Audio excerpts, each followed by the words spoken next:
আসসালামু আলাইকুম।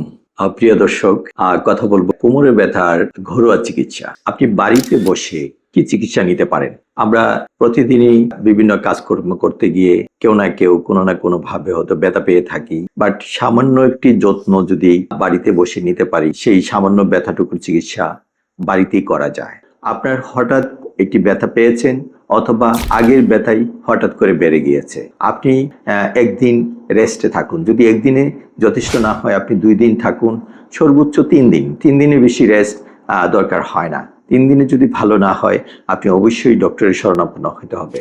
যদি ব্যথা পেয়ে থাকেন, তাহলে আপনার দরকার হচ্ছে যে এখানে আপনি একটু ঠান্ডা সেক দিন, অর্থাৎ বরফ সেক।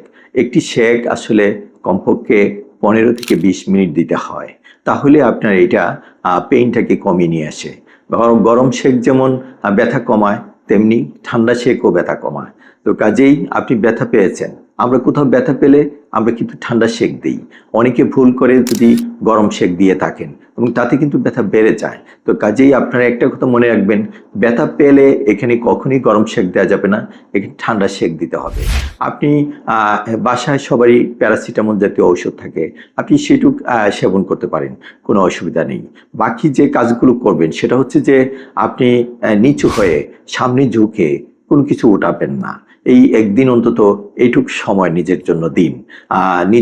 নিচে বসে কোনো কাজ করা যাবে না, অর্থাৎ সামনে ঝুঁকে কোনো কিছু উঠানো যাবে না।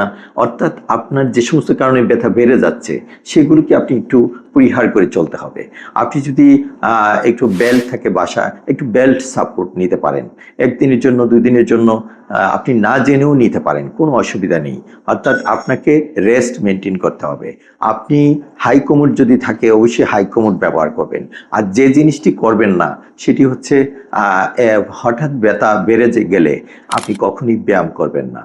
আপনি ব্যায়ামের পরিবর্তে আপনি রেস্টে থাকবেন। অনেকে বলে যে ব্যায়াম না করলে ক্ষতি হবে, সেই ক্ষতিটা আপনার হবে না। কাজেই আপনি একটু অপেক্ষা করুন, আপনি দেখুন। আপনি যদি এভাবে সেরে যান, তাহলে ডক্টরের কাছে যাওয়ার প্রয়োজন হবে না হয়তো।